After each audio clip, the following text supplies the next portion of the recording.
halkımızın bu hoş niyeti, gücüne güç katıp güçlendirir milletlerin azameti.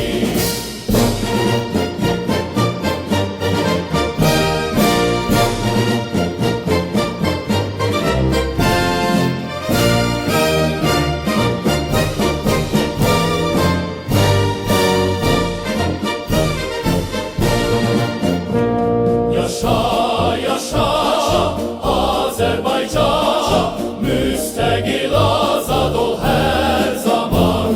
Yaşa, yaşa Azerbaycan, şerqin sönmez ulduzusan. Yollarımız sülh yoludur, gedirik xoşbəxt gələcəyə. Millətlərin birliyində qovuşuruq biz birliyə.